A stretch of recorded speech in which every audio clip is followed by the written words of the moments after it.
बच्चे देखो, एक तो मैं एक बारी आपको टाइमिंग्स कंफर्म कर देता हूँ। जो हमारे टाइमिंग्स रहेंगे ना, अब हमारी ऑनलाइन नहीं होगी, हाइब्रिड क्लास ही मैं ले लूँगा। अगर किसी बच्चे को ऑनलाइन आना है, तो वहीं से मैं उसको लाइव कर दूँगा। बट मेरे लिए प्रेफ़र रहेगा, आप सभी बच्चों के लिए भी, आप अब ऑफ़लाइन आएँ, एग्ज़ाम ऑफ़लाइन ही देने हैं, तो वहीं साथ-साथ प्रैक्टिस करें। टाइमिंग्स मैंने इस तरीके से रखे हैं कि सभी को सूटेबल होंगे। देखिए, एमडब्ल्यूएफ हमने टाइम रखा है बच्चा अपना 5 टू 7 और टीटीएस रहेगी 3 टू 5। एमडब्ल्यूएफ 5 टू 7 है और टीटीएस 3 टू 5 है। ठीक है? तो सभी स्टूडेंट्स मैं मैं बोलूँगा ऑफ़लाइन ही आएँ। अगर किसी वजह से आप किसी दिन ऑफ़लाइन नहीं आते, तो हम उसको हाइब्रिड कर सकते हैं अपनी क्लास को, ठीक है? और जो स्टूडेंट टीटीएस में आना चाहते हैं, पर्टिकुलरली कल की क्लास, कल ट्यूसडे है ना? कल की क्लास 10:30 है मॉर्निंग में, 10:30 टू 11:30। जो हम आज पढ़ रहे हैं, उससे आगे पढ़ेंगे बच्चे इस क्लास में हम कल। ये टाइम टेबल हमारे वेडनेसडे से एप्लीकेबल हो जाएँगे, वेडनेसडे देन थर्सडे, ठीक है? बट पर्टिकुलरली कल के लिए 10:30 टू 11:30। क्लियर है बच्चे? Yes sir. चलिए बच्चे, हम आगे शुरू सर करते कल हैं। सुबह मेरी क्लास है। कल छुट्टी है भाई। चलिए बच्चे, आगे कंटिन्यू करते हैं। देखिए, हमने पढ़ा था, एक बारी मैं फटाफट से रीकैप भी करा देता हूँ। मुझे बताएँगे कैश फ्लो स्टेटमेंट जो हमने पढ़ा बच्चा, कौन से अकाउंटिंग स्टैंडर्ड होता है इसमें? यस, कैश फ्लो हम बनाते हैं एज़ पर एएस 3। ये हम जो पढ़ रहे हैं, हमारे सिलेबस में कौन-सा मेथड है? इनडायरेक्ट मेथड है। डायरेक्ट मेथड हमारे सिलेबस में नहीं है। फिर हमने देखा कैश फ्लो में कौन-कौन सी 3 एक्टिविटीज़ की हमने बात करी थी? ऑपरेटिंग, इन्वेस्टिंग और फाइनेंसिंग, ठीक है? फिर हमने देखा था जी, जब हम इन्वेस्टिंग एक्टिविटी की बात करते हैं, तो इसके लिए मैंने आपको वर्ड याद करा दिया था। आप एक वर्ड याद कर लीजिए, फिक्स्ड एसेट्स। जितने भी मेरे टेंजिबल एसेट्स हैं, land, building, plant, machinery, furniture, वो सब इन्वेस्टिंग एक्टिविटी में आते हैं। नॉन करंट इन्वेस्टमेंट इसमें आएगी। और 2 चीज़ें मैंने आपको बताया था, इंटरेस्ट रिसीव और डिविडेंड रिसीव। हमने फॉर्मेट को बोला था, हम फॉर्मेट छोटा कर लेते हैं, हमें याद करने में आसानी रहे, मतलब क्वेश्चन करने के लिए ईज़ी रहेगा। फाइनेंसिंग के लिए मैंने आपको 3 शब्द बोले थे बच्चे, इंपॉर्टेंट शब्द, शेयर, डिबेंचर, लोन। ये 3 वर्ड्स हमारे कहाँ चले जाएँगे जी? फाइनेंसिंग में, ठीक है? यानी कि अगर मैं इसको बोल दूँ और ईज़िली, नॉन करंट लायबिलिटीज़, ये कहाँ चली जाती हैं हमारी? फाइनेंसिंग के अंदर, ठीक है? अब मुझे बताएँगे, मैं आपसे कुछ चीज़ें पूछता हूँ। अच्छा, पहले एक चीज़ और बता देता हूँ। हमने देखा था जी, एक होता है इनफ्लो, आउटफ्लो और नो फ्लो, ठीक है? इनफ्लो और आउटफ्लो को तो हम कैश फ्लो में रिकॉर्ड करेंगे, नो फ्लो को हम कैश फ्लो में रिकॉर्ड नहीं करेंगे। फिर हमने एक इम्पोर्टेंट वर्ड पढ़ा था, कैश एंड कैश इक्विवेलेंट्स। इसके एग्ज़ाम्पल्स क्या-क्या है? कोई बच्चा अनम्यूट करके बताएगा? कैश एंड कैश इक्विवेलेंट्स के एग्ज़ाम्पल? Marketable security, ये short-term investment, yes, very good. Cash in hand, cash at bank, marketable securities,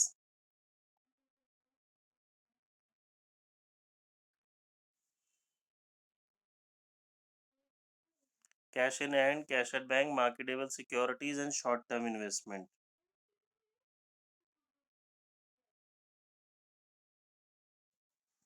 ठीक है, ये इसके एग्जाम्पल थे। फिर हमने बात की थी बच्चे, जब हम कैश और कैश इक्विवेलेंट्स की बात करते हैं, जब हम कैश और कैश इक्विवेलेंट्स की बात करेंगे, तो इसके अंदर हमने देखा था, जब इसमें मूवमेंट होती है आपस में कोई भी, तो ये नो फ्लो होता है। बिकॉज़ मैंने आपको बताया था, इसको लर्न हम ऐसे कर लेंगे कि ये हमारी पॉकेट्स है। एक पॉकेट से दूसरी पॉकेट में पैसा ट्रांसफ़र कर रहे हैं, तो कोई भी हमारा कोई फ्लो नहीं हुआ। फिर हमने उस दिन देखा था, मैंने आपको एसेट्स के लिए एक रूल बताया था। अगर एसेट्स इंक्रीज़ होती है, तो क्या करेंगे बच्चे, प्लस या minus? Minus sir minus. Assets increase होती है, तो वो हमारा माइनस था, यानी कि वो हमारा क्या था? आउटफ्लो था। और डिक्रीज़ होती है तो प्लस था।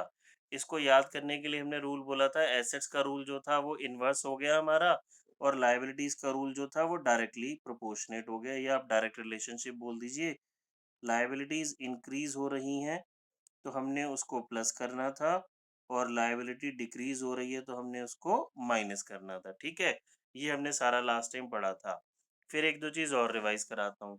मुझे बताएंगे, ये सपोज बैलेंस शीट गिवन है, अभी आगे अगली चीज़ कराने से पहले एक बार मैं अच्छे से आपको पिछला रिवाइज करा देना चाहता हूँ। करंट ईयर, प्रीवियस ईयर, ये हमारी बैलेंस शीट की एसेट साइड हो गई। आपको ये समझ में आ गया तो चैप्टर इजीली क्लिक हो जाएगा, कुछ बचेगा नहीं चैप्टर में। देखिए जी, यहाँ पे लिखा है मेरे पास land and building 5 lakh 4 lakh. ये बताएंगे जी कौन सी एक्टिविटी और इनफ्लो है या आउटफ्लो है? एक्टिविटी कौन सी है और इनफ्लो है या आउटफ्लो है? इन्वेस्टिंग है। Yes, very good. एक तो ये इन्वेस्टिंग एक्टिविटी है, लैंड एंड बिल्डिंग पढ़ते सारा हमें पता चल गया जी हमारी ये टेंजिबल एसेट्स है। इन्वेस्टिंग एक्टिविटी है, और देखिए प्रीवियस ईयर 4 लाख था, अभी 5 लाख हो गया। हमने क्या देखा, एसेट्स बढ़ती हैं तो क्या करते हैं, माइनस। ठीक है, फिर मैं यहाँ पे लिख देता हूँ जी ट्रेड रिसीवेबल। ट्रेड रिसीवेबल 10,000 12,000, बताएं जी कौन सी एक्टिविटी है? ट्रेड रिसीवेबल था सर बच्चे फाइनेंस। ना, ऑपरेटिंग। ट्रेड रिसीवेबल क्या था, मेरी करंट एसेट्स। याद करें, करंट एसेट्स और करंट लायबिलिटीज ऑपरेटिंग में थी। रूल वही रहेगा, ये डिक्रीज हो रहा, एक तो ये ऑपरेटिंग में गया और डिक्रीज हो रहा है तो प्लस। अब किसी बच्चे को याद नहीं है तो पहले मैं ये बात याद करा दूं, जो हमारी टेंजिबल एसेट्स थी या जो फिक्स्ड एसेट्स थी,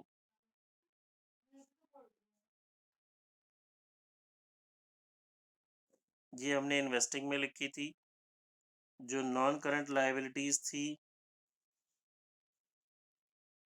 वो फाइनेंसिंग में लिखी थी, और करंट एसेट्स और करंट लायबिलिटीज ये हमारी ऑपरेटिंग में थी। करंट एसेट्स और करंट लायबिलिटीज कहाँ थी, हमारी ऑपरेटिंग में थी। ठीक है, लैंड एंड बिल्डिंग है, ट्रेड रिसीवेबल है। अब furniture and fittings, furniture and fittings कौन सी एक्टिविटी होगी बच्चे? इन्वेस्टिंग। इन्वेस्टिंग, बिल्कुल ठीक। इसकी अमाउंट 4 लाख से ये प्रीवियस ईयर 5 लाख थी, अभी 4 लाख हो गई। एक तो ये इन्वेस्टिंग है, ये प्लस होगा या माइनस? माइनस। प्लस। डिक्रीज हो रहा है ना, एसेट्स का रूल अपोजिट था, डिक्रीज हो रहा है तो प्लस। एसेट्स में देखिए अपोजिट रूल था हमारे पास। ठीक है, लॉजिकली समझाऊं, मैंने लॉजिक भी बताया था जी। डिक्रीज हो रहा है, डिक्रीज हो रहा है तो हमने सेल किया, सेल किया तो पैसा आया, तो इनफ्लो। अब आ जाते हैं जी यहाँ पे, क्वेश्चन में लिखा सर है, जहाँ हमने लैंड था, क्या चीज बोलो? जहाँ लैंड एंड जहाँ लैंड एंड बिल्डिंग है वहाँ आउटफ्लो नहीं होगा ऊपर land and right assets building में। भाई बढ़ा, अब बड़ा आउटफ्लो है तभी तो हमने उसको माइनस किया है। ठीक है समझ ये गया। इन्वेस्टिंग लिखा है, इनफ्लो नहीं लिखा है। Investing activity minus. Trade payable, ये बताएंगे जरा कौन सी एक्टिविटी में जाएगा? ऑपरेटिंग, बिकॉज ट्रेड पेएबल मेरी क्या होता है, करंट लायबिलिटी। अमाउंट यहाँ लिख देते हैं जी 5,000 6,000। बताएं जी प्लस होगा या माइनस होगा? माइनस आउटफ्लो होगा। माइनस, बिल्कुल ठीक। ये डिक्रीज हो रहा है ना, लायबिलिटी का हमने देखा था जी, सेम ही रूल होता है, डिक्रीज होता है तो माइनस, इंक्रीज होता है तो प्लस। तो ये मेरा चला गया ऑपरेटिंग एक्टिविटी में माइनस।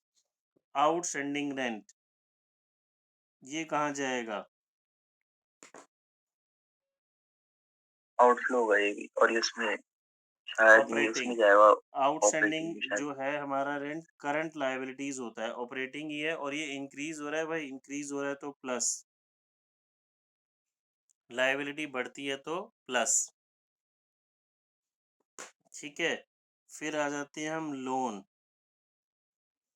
लोन कौन सी एक्टिविटी में जाएगा? लायबिलिटी साइड लोन लिखा है।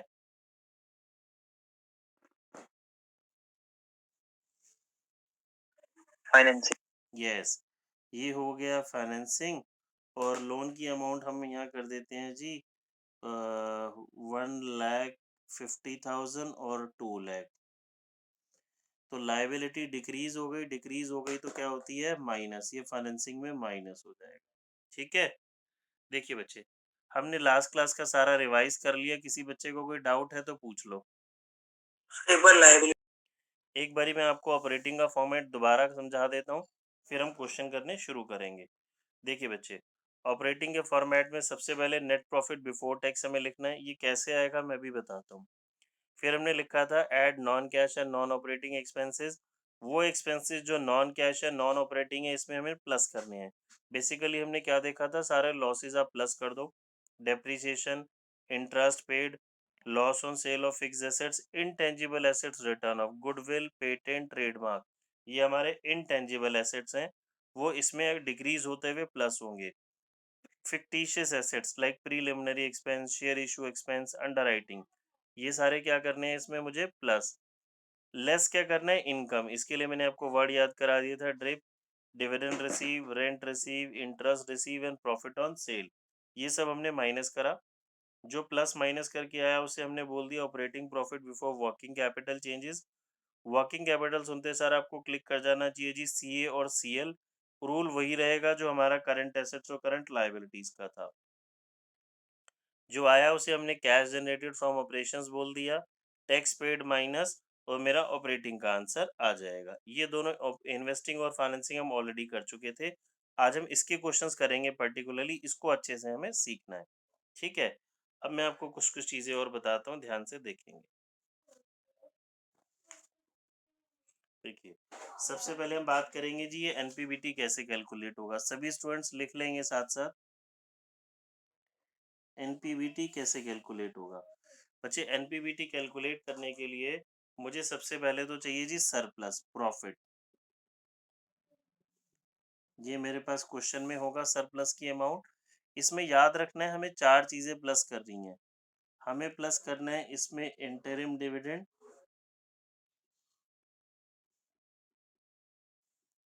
Plus proposed dividend. अभी इंटरिम डिविडेंड क्या है, प्रपोज्ड डिविडेंड क्या है, ये हम डिस्कस करेंगे, अभी पढ़ेंगे, अभी हमने पढ़ा ही नहीं है। धीरे धीरे रोज थोड़ी थोड़ी सी चीजें पढ़ेंगे। Provision for tax made and transfer to general reserve.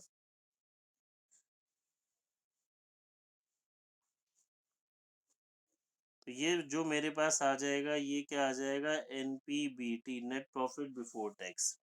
ठीक है, ये याद रखना है बच्चे हमें। सरप्लस से शुरुआत करेंगे, चार चीजें प्लस करेंगे, एनपीबीटी आ जाएगा, और मेरी ऑपरेटिंग की शुरुआत किससे होगी, एनपीबीटी से।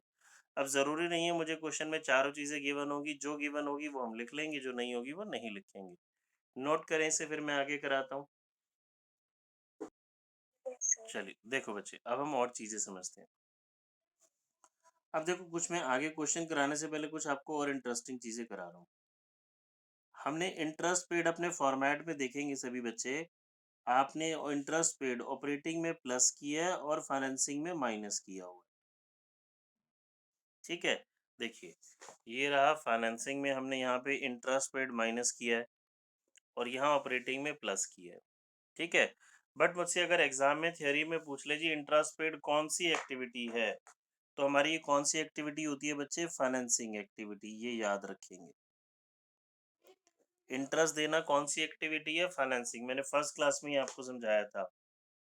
ठीक है, अब इसी तरह से अगर क्वेश्चन में मेरे पास लिखा है इंटरेस्ट रिसीव, तो इंटरेस्ट रिसीव बताएगा कोई बच्चा कहाँ कहाँ लिखते हैं हम। एक ऑपरेटिंग में आप माइनस करते हो, और एक इन्वेस्टिंग एक्टिविटी में इसको प्लस करते हो। ठीक है, देखिए ये रहा, हमने यहाँ इंटरेस्ट रिसीव सब माइनस किया है, और इन्वेस्टिंग में प्लस किया है इंटरेस्ट रिसीव। ठीक है, बट अगर आपसे थ्योरी में पूछ ले इंटरेस्ट रिसीव कौन सी एक्टिविटी है, तो क्या बोलोगे बच्चे, कौन सी एक्टिविटी है,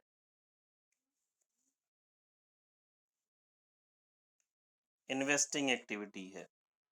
इंटरेस्ट मुझे कब मिलेगा, जब मैंने कहीं पे पैसा इन्वेस्ट किया होगा। बात समझ में आ रही है। सेम आ जाओ जी डिविडेंड पे।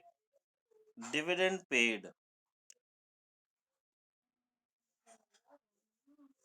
हमने ऑपरेटिंग में प्लस किया, देखो एनपीबीटी में,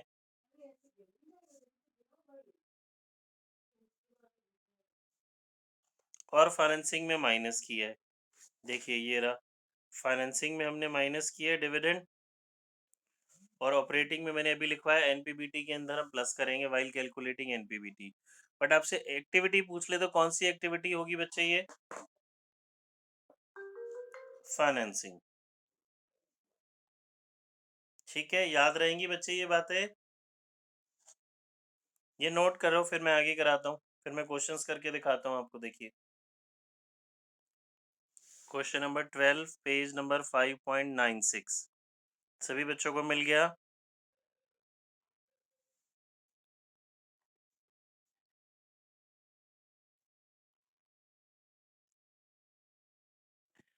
आप अपने रजिस्टर में फॉर्मेट खोल के बैठेंगे, रजिस्टर में या पीडीएफ जहाँ पे भी आपके पास फॉर्मेट है, क्वेश्चन मैं कराऊंगा, आप फॉर्मेट खोल के बैठेंगे, आपको नोट करने का टाइम मिलेगा। मिल गया बच्चे? समझाऊं?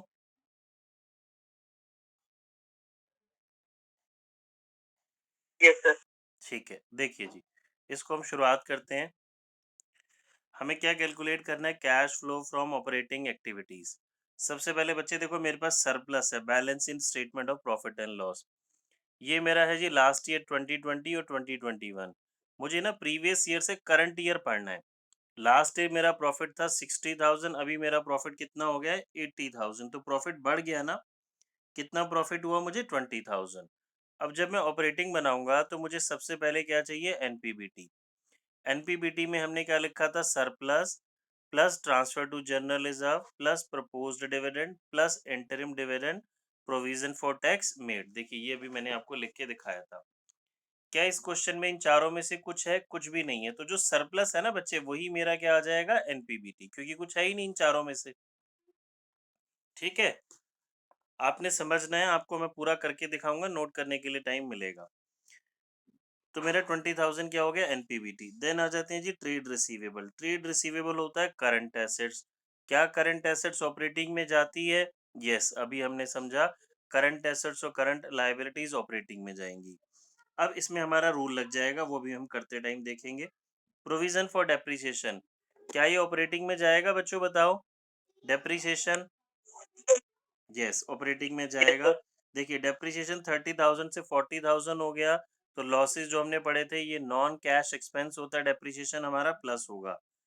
इन्वेंट्री करंट एसेट्स ऑपरेटिंग में जाएगा। आउटस्टैंडिंग रेंट करंट लायबिलिटी, ये भी ऑपरेटिंग में जाएगा। गुडविल चेक करते हैं जी, इंक्रीज हो रही है डिक्रीज हो रही है। देखिए 38,000 गुडविल थी, अभी 30,000 हो गई।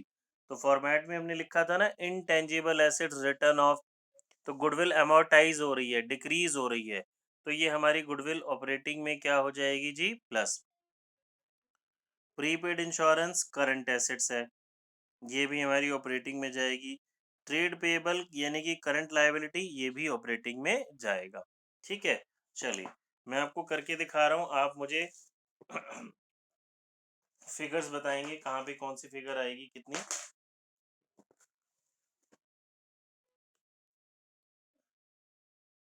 देखिए जी, क्वेश्चन नंबर हमारा 12 है, टी एस ग्रेवाल सर की बुक का, पेज नंबर 5.96, पर्टिकुलर्स अमाउंट। हम सी एफ एस बना रहे हैं, और सी एफ एस में कौन सी एक्टिविटी बना रहे हैं? Cash flow from operating activities सिर्फ।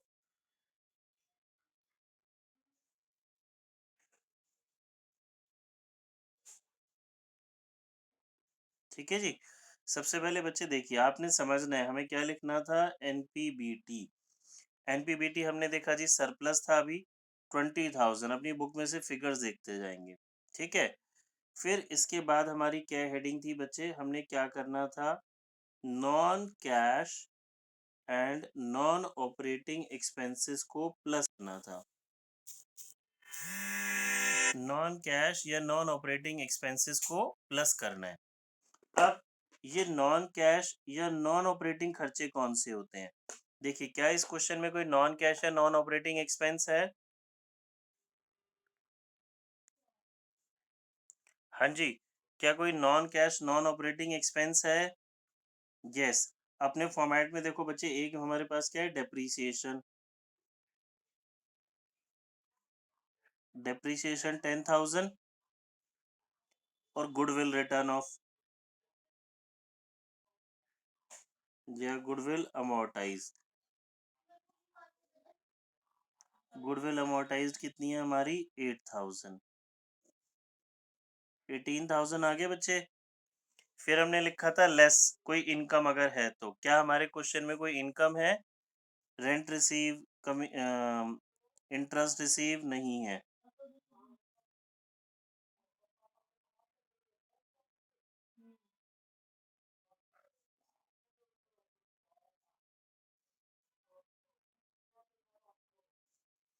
तो ये आ गया बच्चे मेरा operating profit before working capital changes.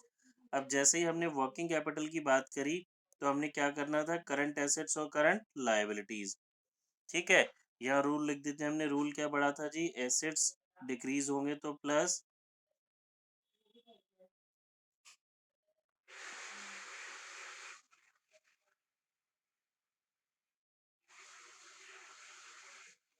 ठीक है बच्चे, बात समझ में आ गई सबको?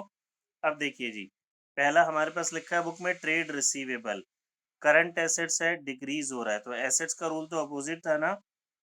ट्रेड रिसीवेबल अगर कम होता है, डिक्रीज होता है, तो क्या हो जाता है? प्लस। इन्वेंट्री, इन्वेंट्री हमारा बढ़ रहा है, इन्वेंट्री बढ़ता है तो क्या हो जाता है? माइनस। फिर आउटस्टैंडिंग रेंट, आउटस्टैंडिंग रेंट हमने क्या पढ़ा था? Current liability. लायबिलिटी डिक्रीज होती है तो उसका रूल सेम डायरेक्शन में ही जाता है हमारा। 9,000 माइनस। गुडविल हो गया। Prepaid insurance, prepaid insurance current assets decrease हो रहा है, एसेट्स डिक्रीज होता है तो इसका रूल अपोजिट।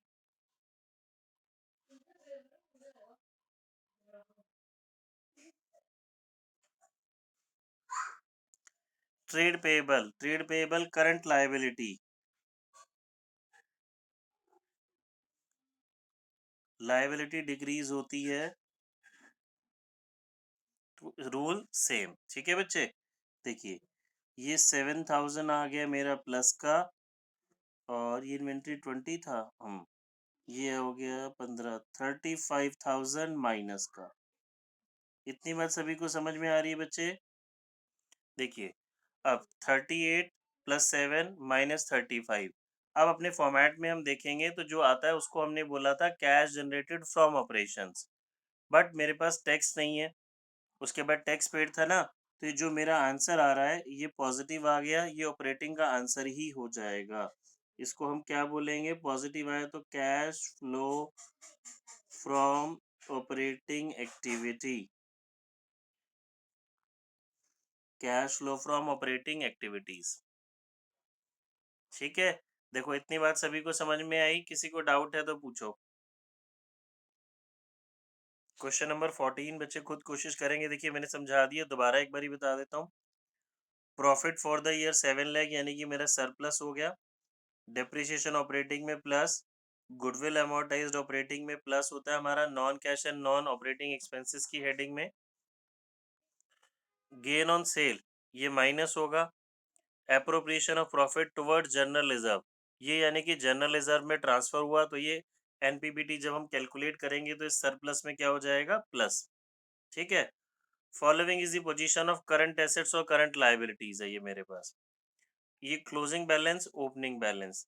तो ओपनिंग बैलेंस बच्चे हो गया मेरा क्या?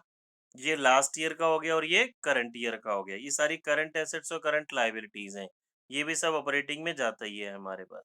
ठीक है, चलिए ट्राई करेंगे बच्चे। देखो बच्चे मैं करके दिखाता हूँ।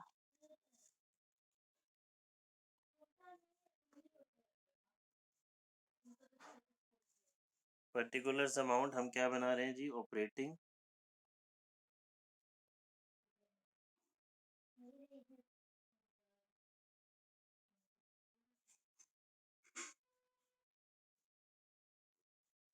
सबसे पहले बच्चों देखो हमें क्या लिखना होता है इसमें? एनपीबीटी। ठीक है, एनपीबीटी हम वर्किंग नोट्स में निकाल के दिखाएंगे। मैं यहाँ पे आपको कर देता हूँ ऊपर, आप प्रॉपरली इसको करके दिखाएंगे। सबसे पहले हमने लिखा जी सरप्लस है मेरे पास 7 lakh plus transfer to general reserve. General reserve में कितना पैसा ट्रांसफर करा हमने 60,000, तो टोटल 7,60,000 बच्चे मेरा क्या आ गया NPBT net profit before tax. ठीक है, फिर हमने क्या लिखना है add non cash and non operating expenses. इसके अंदर मुझे क्वेश्चन में सब कुछ तो इसने करके दे ही दिया, डायरेक्ट फिगर दे दी बच्चे डेप्रीशिएशन की। मेरे पास कितना है ये 40,000, गुडविल अमोर्टाइज्ड, गुडविल भी प्लस होती है इसमें 20,000 एंड गेन क्या होगा minus,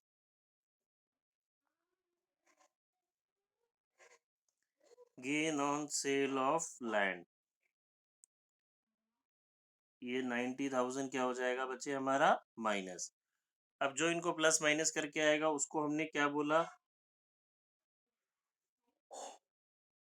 operating profit before working capital changes. कितना आ रहा है बच्चे ये बताओ, operating profit before working capital changes 8 lakh 820 में से हाँ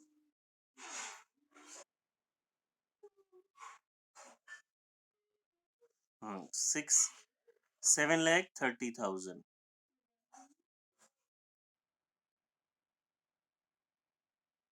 हाँ जी हाँ जी, इसी में लिखा है हमने, इसी हेडिंग में 730 आ गया बच्चे मेरा। अब मेरे पास आ जाएगा जी करंट एसेट्स और करंट लायबिलिटीज। तो ऐड क्या करना था मुझे, decrease in current assets and increase in current liabilities. Less क्या करना है, अगर एसेट्स करंट एसेट्स बढ़ गए तो और करंट लायबिलिटीज घट गई तो। पहला ट्रेड पेएबल जी, करंट लायबिलिटी डिक्रीज हो रही है माइनस 25,000 माइनस, ट्रेड रिसीवेबल बढ़ गए, एसेट्स का रूल अपोजिट होता है माइनस,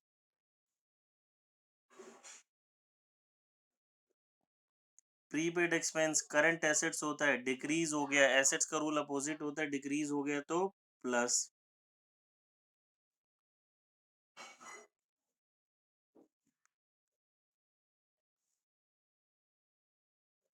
ठीक है जी, अब आप देखेंगे जो प्लस माइनस करके आता है उसे हम कैश जनरेटेड फ्रॉम ऑपरेशंस बोलते हैं और उसमें से टैक्स सब्ट्रैक्ट करते हैं। टैक्स मेरे पास क्वेश्चन में है नहीं, तो जो मेरा आंसर आ गया वो मेरा कौन सा आंसर आ गया ऑपरेटिंग का। पॉजिटिव आ रहा है तो कैश लो, नेगेटिव आ रहा है तो कैश यूज्ड। ये पॉजिटिव ही आ रहा है मेरे पास। तो ये आ गया 698, 6,98,000 cash flow from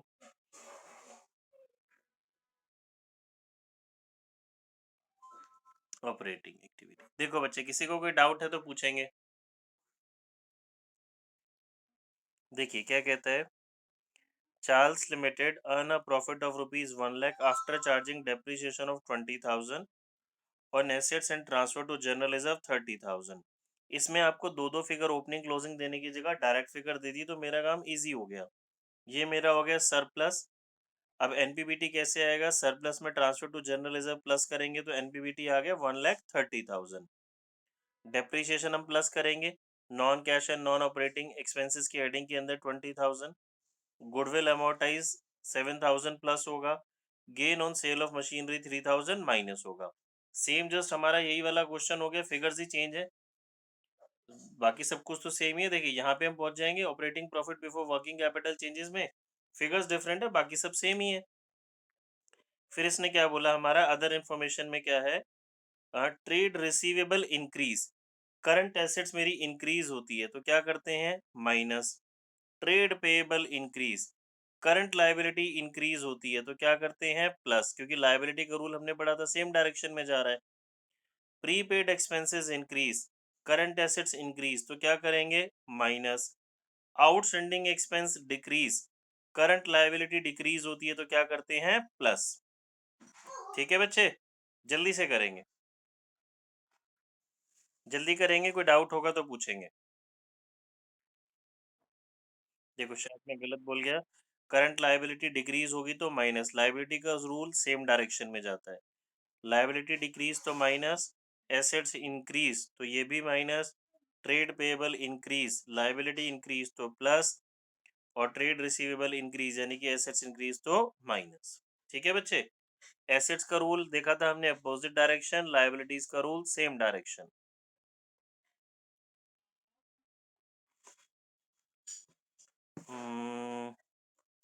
trade receivable increase हो रहा है तो minus, trade payable liability increase हो रहा है तो ये यस प्लस होगा, प्रीपेड एक्सपेंस करंट एसेट्स होता है इंक्रीज हो रहा है तो माइनस, आउटस्टैंडिंग एक्सपेंस लायबिलिटी होता है करंट लायबिलिटी डिक्रीज हो रहा है तो ये भी माइनस।